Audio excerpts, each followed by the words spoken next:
오늘은 성소를 공경하라, 성소를 공경하라는 말씀에 대해서 한번 살펴보도록 하겠습니다. 성소를 공경하라. 오늘 본문의 말씀 레위기 19장 30절 다시 한번 보겠습니다. 레위기 19장 30절입니다. 내 안식일을 지키고 내 성소를 공경하라. 나는 여호와니라. 성경에 보면 하나님께서 우리에게 공경하라고 한 대상이 세 가지가 있습니다. 첫째는 하나님을 공경하라. 잠언서 3장 9절입니다. 잠언서 3장 9절입니다. 내 재물과 내 소산물의 처음 익은 열매로 여호와를 공경하라. 우리의 재물과 우리가 수확한 열매 중 첫 것을 하나님께 드리는 이 첫 것은 아주 귀한 것입니다. 그래서 첫 소재물을 드리는 것, 우리가 하나님께 가장 귀한 것을 드리는 이 일이 하나님을 공경한다고 말씀하고 있습니다.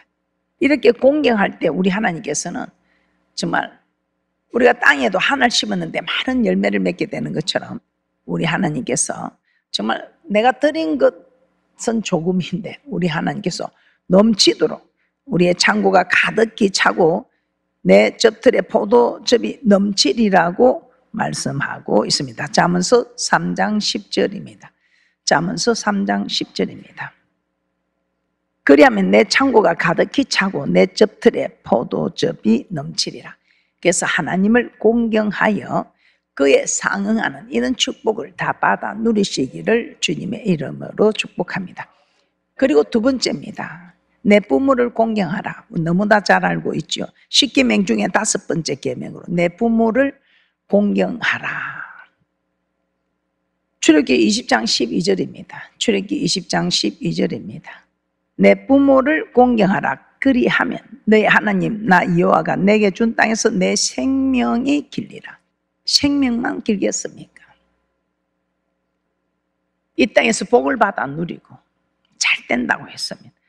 그래서 우리는 우리 자녀들에게 부모를 공경하게만 가르쳐도 우리 자녀들은 다 잘 되게 되어 있습니다. 그래서 저는 우리 자녀들에게 너 엄마 말만 잘 들으면 엄마는 그런데 어머니 몇 년 전에 느껴집니다. 그렇게 말하더라. 남의 부모 아닙니다. 자기 부모. 자기 부모. 그 자기 부모 공경하는 게 무엇이에요? 말 잘 듣는 것이죠. 어느 부모가 자녀들에게 잘못 가르치겠습니까? 그런데 만군의 여호와 하나님, 우리 아버지라 부르는 하나님께서 우리에게 말씀하시는 이 말씀은 우리를 잘못되게 가르치는 말씀이 어디 있겠습니까? 육의 부모는 혹시 잘못 가르칠 수도 있겠습니다. 그러나 아버지라 부르는 우리 하나님은 절대로 일주일에도 천지가 없어지기 전에는 없어지지 아니하고 이루시는 말씀으로 우리를 양육하고 있습니다.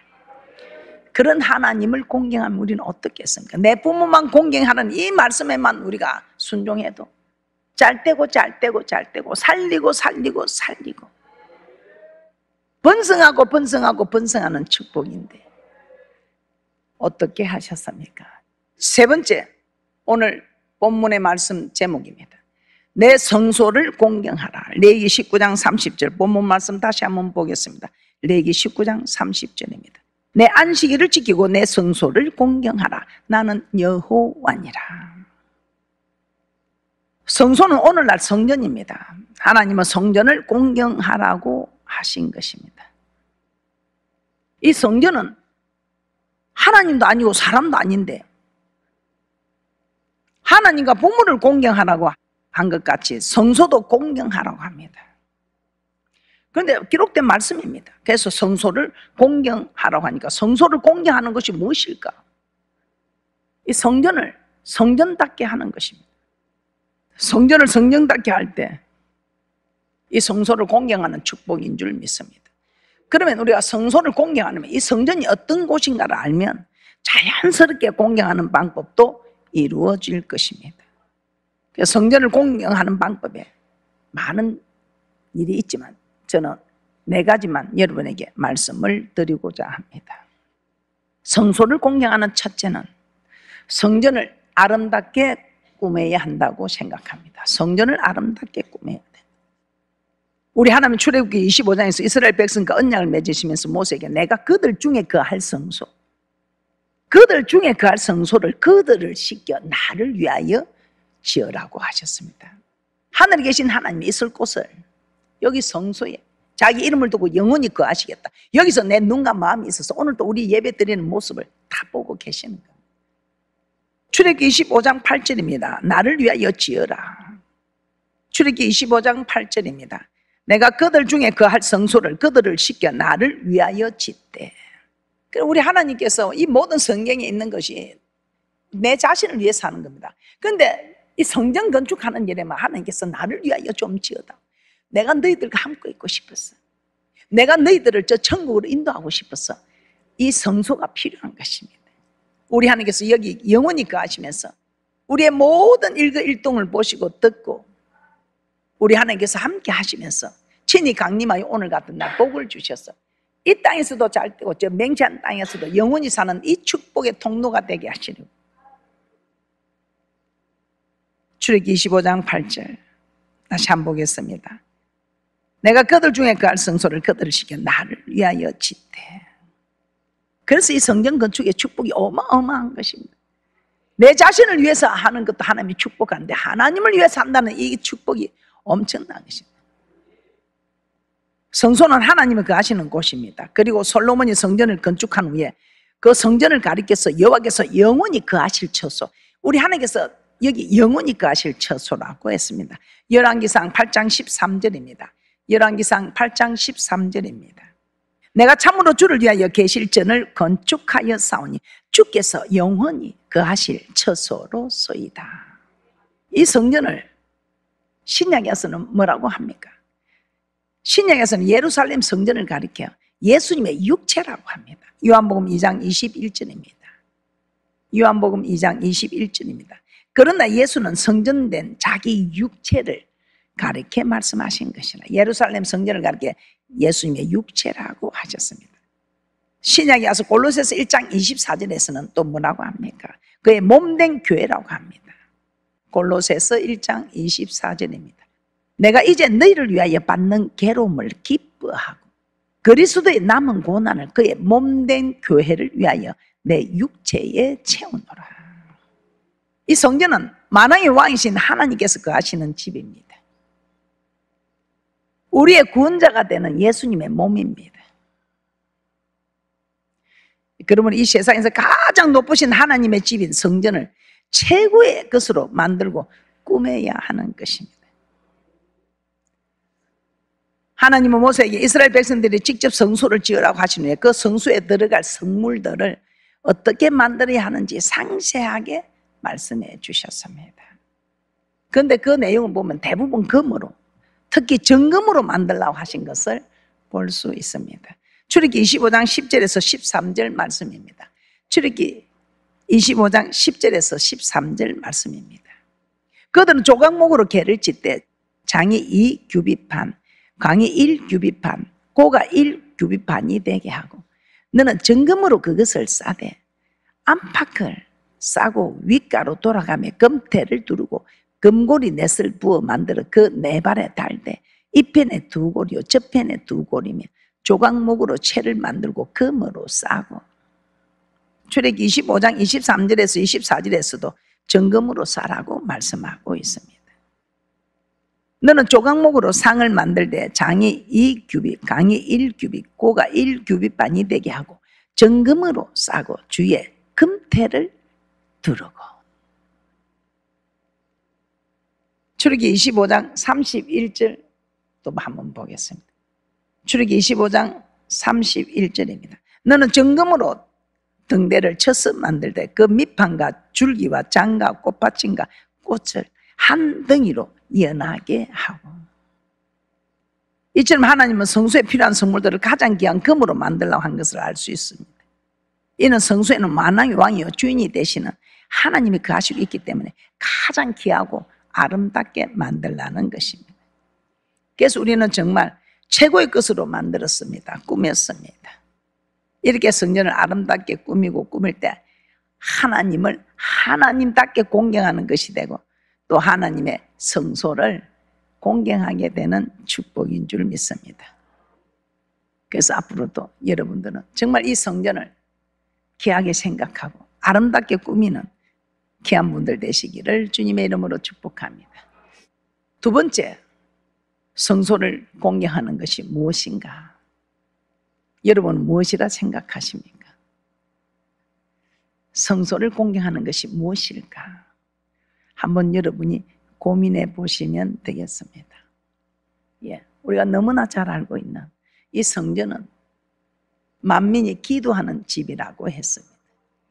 그래서 이 성소를 공경하는 것은 이 성소에서 기도의 소리가 나와야 합니다. 이렇게 기도로 채우는 것이 성소를 공경하는 것이라고 생각합니다. 솔로몬이 성전을 건축하고 난 뒤에 하나님은 밤에 솔로몬에게 나타났습니다. 그러시면서 이렇게 말씀합니다. 이곳에 사는 기도에 내가 눈을 들고 귀를 기울이겠다, 이렇게 말씀하십니다. 역대하 7장 15절입니다. 역대하 7장 15절입니다. 이곳에서 하는 기도에 내가 눈을 들고 귀를 기울이니, 우리 하나님께서 이 성소에서 기도하는 소리에 귀를 기울이고 눈을 들고 귀를 기울이겠다고 하십니다. 그래서 우리가 어떤 어려운 일을 만나면 사람을 찾아가지 않고 우리는 성전으로 오게 됩니다. 우리 하나님께서는 어떤 재앙을 만나도 우리 하나님께서 해결해 주겠다 이 말입니다. 그래서 성소에 와서 기도하라고 합니다. 행여나 성소에 오지 못할 먼 거리에 있는 분들은 성소를 향해서 기도하라. 또 육신의 고통으로 인하여 병원에 입원해 있는 분들도 성소를 향해서 기도하라. 그러시면서 우리 하나님께서 얼마나 이 성소에서 기도하고 성소를 향해서 하는 기도, 이 기도 소리를 듣고 싶으시면 이방인들조차도 성전에 와서 기도하면 듣겠다고 하셨습니다. 그래서 하나님은 이사야 선지자를 통하여 성전은 만민이 기도하는 집이라 일컫고 있습니다. 이사야 56장 7절 말씀으로 한번 확인해 보도록 하겠습니다. 이사야 56장 7절 말씀입니다. 내가 그를 나의 성산으로 인도하여 기도하는 내 집에서 그들을 기쁘게 할 것이며 그들의 번제와 희생은 나의 단에서 기꺼이 받게 되리니 이는 내 집은 만민의 기도하는 집이라 일컬음이 될 것입니다. 그러면 성전에는 항상 사람들의 기도 소리로 가득 차야 합니다. 회개하는 기도, 감사하는 기도, 간구하는 기도, 하나님과 교제하는 기도, 항상 기도 소리가 들려야 성전이 성전답게 되는 것입니다. 이렇게 기도의 소리가 나야 하는 성전이 웬일입니까? 예수님께서 사직 가실 당시에 성전에 장사꾼들이 가득히 와서 장사하며 자기의 이득을 챙기고 있었습니다. 그래서 기도 소리는 없고 짐승들 소리, 장사꾼들의 소리만 가득하였습니다. 물론 이유가 다 있습니다. 예수님께서 성전에 오셔서 이런 모습을 보았을 때 굉장히 진노하셨습니다. 그러면서 굉장히 분노하신 하나님께서 성전 안에 매매하는 모든 자를 쫓으시며 돈 바꾸는 자들의 상과 비둘기 파는 자들의 의자를 둘러 엎으셨다고 하였습니다. 그러시면서 내 집은 우리들의 집이 아니라는 것입니다. 니네들의 집이 아니고 내 집은 기도하는 집이라. 그런데 내 집을 강도의 구렐로 만든다고 책망하신 말씀입니다. 마태복음 21장 12절에서 13절 말씀으로 한번 확인해 보도록 하겠습니다.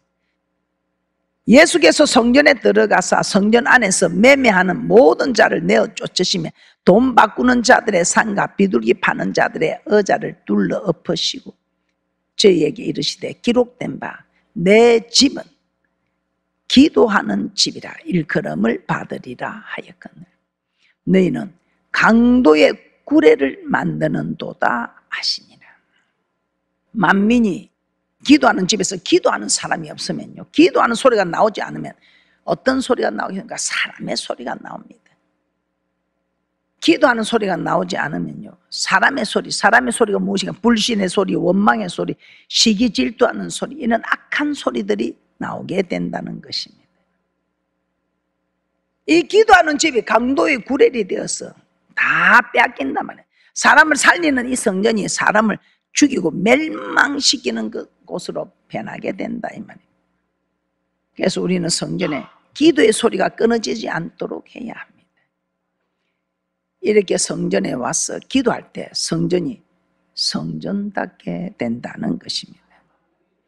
그래서 성전에 와서 기도로 성전을 채워서 성전을 공경하시는 귀한 분들 되시기를 주님의 이름으로 부탁하며 축복합니다. 세 번째, 우리의 성소를 공경하는 것 중에 하나가 무엇이겠습니까? 이 성전은 진리의 기둥에 틉니다. 그래서 하나님의 말씀만 선포되게 해야 합니다. 세 번째, 하나님의 말씀만 선포되게 해야 합니다. 하나님께서는 모세에게 성소를 지으라고 하시면서 궤를 만들고 앞으로 하나님께서 줄 정금판을 궤 속에 넣으라고 하셨습니다. 그리고 그 궤 위에서 이스라엘 자손에게 명할 모든 일을 모세에게 말하겠다고 하셨습니다. 출애굽기 25장 21절에서 22절입니다. 속죄소를 궤 위에 얹고 내가 내게 줄 정금판을 궤 속에 넣으라. 거기서 내가 너와 만나고 속죄소 위 곧 정극의 위에 있는 두 그룹 사이에서 내가 이스라엘 자손을 위하여 내게 명할 모든 일을 내게 이르리라. 우리 하나님께서 모세에게 다 이르시게 하는 것입니다. 그래서 모세가 이 이르시는 내용대로 다 기록한 이것이 모세오경인 것입니다. 그래서 모세는 하나님께서 말씀하신 대로 궤를 만들고 그 궤 안에 시내산에서 하나님께서 직접 만들어주신 십계명이 적힌 정금판을 그 궤 안에 두었습니다. 그리고 그 정금판이 들어있는 궤를 성소에 들여 놓았습니다.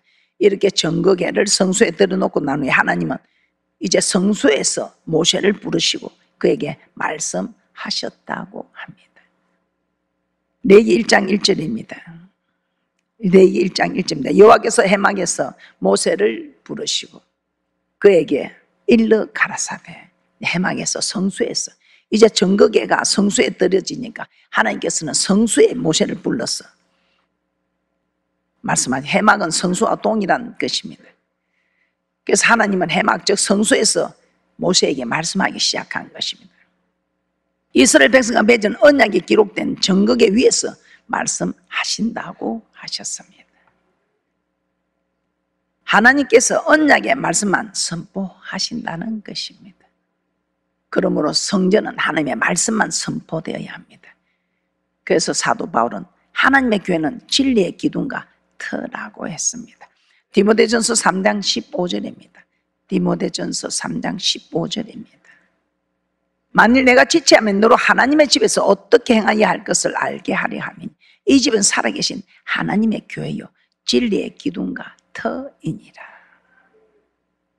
진리, 요한복음 17장 17절에 진리로 거룩하게 하옵소서. 아버지의 말씀은 진리니이다. 그래서 하나님의 교회 진리의 기둥과 터, 말씀의 기둥과 터다 이 말입니다. 그런데 이 성소에서 하나님의 말씀이 아닌 다른 말씀이 선포되면 이게 성소를 공개하는 것은 아니겠죠. 하나님의 말씀만 선포되어야 됩니다. 하나님께서 모세에게 하신 말씀만 모세는 백성들에게 주었다고 했습니다. 예수님도 내게 주신 말씀을 저들에게 주었더니 내가 하나님께로서 온 자인 줄 믿어주더라는 것입니다. 그래서 주의 종이 주님의 종인지 아닌지 아는 방법은 하나님의 말씀만 전하는지 하나님의 말씀 아닌 것을 전하는지 하나님의 말씀만 뿌려져야 성전이 성전답다고 말씀하셨습니다. 그래서 우리가 주의 종에게 요구할 것은 목사님 말씀만 하시옵소서. 목사님 저거 10년 전에 한 말씀인데 목사님 저거 1년 전에 한 말씀인데 목사님 이거 지난주에 한 건데 그렇게 하지 말고 말씀이면 아멘으로 하답하고 떨며 두려움으로 받고 목사님 말씀만 하시옵소서. 그렇게 하는 것이 여러분이 해야 할 요구사항입니다. 여러분이 제기할 요구사항은 목사님 말씀대로만 전하여 주십시오. 말씀만 하시고 어제 먹은 거 또 해도 되고 그제 먹은 거 또 해도 되고 1년 전에 한 거 또 해도 됩니다. 말씀만 먹여 주시옵소서. 이것이 여러분이 주의 종에게 요구할 사항입니다. 말라기 2장 7절입니다. 말라기 2장 7절 여호와의 사자는 여호와의 말씀만 해야 합니다. 말라기 2장 7절입니다. 대제사장의 입술은 지식을 지켜야 하겠고 사람들이 그 입에서 율법을 구하게 되어야 할 것이니 제사장은 만군의 여호와의 사자가 되면 그래서 여러분들은 율법만 구하게 되어야 한다. 율법만 구하고 제사장 만군의 여호와의 사자니 그 여호와의 말씀만 전하는 제사장의 입술은 여호와의 말씀만 전하는 지식을 지켜야 하겠고, 백성들은 그 입에서 하나님의 말씀만 전해달라고 구해야 할 것이며, 1년 전에 한 설교 또 하고 또 한다고, 며칠 전에 한 것 또 한다, 이런 말을 하지 않고, 그런데 이런 말을 들었을 때 주의 종이 마음이 서늘하여 1년 전에 한 설교 또 한다 하니까 저번에 한 거 못하겠다는 마음이 서늘하여질 때 우리는 지난 시간에 배운 아론처럼 백성들을 방자하게 하는 일이 생길 수 있다 이 말이에요. 아빠는 엄마는 만날 하는 그 소리만 한다고, 그런 소리 한다고 해도 우리는 마음이 서늘해지지 않고 그대로 했을 때 위대한 부흥사가 되고 위대한 목사가 되었다는 것을 우리는 너무나 압니다. 우리 어머니 기도는 새벽에 갔다면 차디 찬송이 이마에 딱 얹어지면 그때부터 토시 하나 틀리지 않게 똑같은 레파토리로 기도를 그렇게 해준 것이 몇십 년이랍니다. 그런데 그때는 똑같은 소리, 벌써 처음 시작하면서 끝이 마칠 때까지 한다는 겁니다. 그러나 그 똑같은 소리에 똑같은 기도 소리를 들었을 때도 대부흥사가 되고 이 한국을 부흥시키는 부흥사, 이 한국을 일으키는 목사님들이 되었다는 것입니다. 그래서 주의 종은 한 달 전에 한 말이고 1년 전에 한 말이라도 똑같은 말씀이라도 필요한 말씀, 하나님 말씀만 주는 종이 되어야 되고, 여러분들은 말씀만 주시옵소서 하고 요구해야지. 저거 들은 말씀인데 이거는 듣기가 너무 힘듭니다, 이거는 어렵습니다, 이거는 걸림이 됩니다, 그런 말은 해서는 안 되며, 목사님 말씀이니까 우리가 아멘 해야죠. 말씀이니까 목사님 참 오늘 찔림이 많이 되었습니다. 말씀이니까 말씀이 오늘 참 큰 힘이 되었습니다. 그렇게 하면서 말씀만, 주의 종에게 율법만, 말씀만 달라고 요구해야 여러분도 살고 주의 종도 사는 것입니다. 그러나 백성들의 요구를 못 이긴 아론은 백성들을 방자하게 만들어 멸망시켰습니다. 그뿐입니까? 초대 왕 사울도 백성들의 요구에 두려워서 하나님의 말씀을 불순종했을 때 우리 하나님께서는 네가 나를 버렸으므로, 네가 내 말을 버린 거, 이 말씀이 하나님이시죠. 네가 나를 버렸으니 나도 너를 버린다는 왕위를 폐해버리는 사건들이 있었던 것입니다. 그러므로 우리는 어떤 일이 있어도 주의 종들에게 하나님의 말씀만 하옵소서. 목사님 지난달에 한 거 또 한다, 그런 소리를 해서는 안 되며 말씀만 하시옵소서. 여러분들은 말씀을 떨며 두려움으로 받아서 말씀대로 일어나 빛을 발하는 그런 대축복자들 되시기를 주님의 이름으로 축복합니다.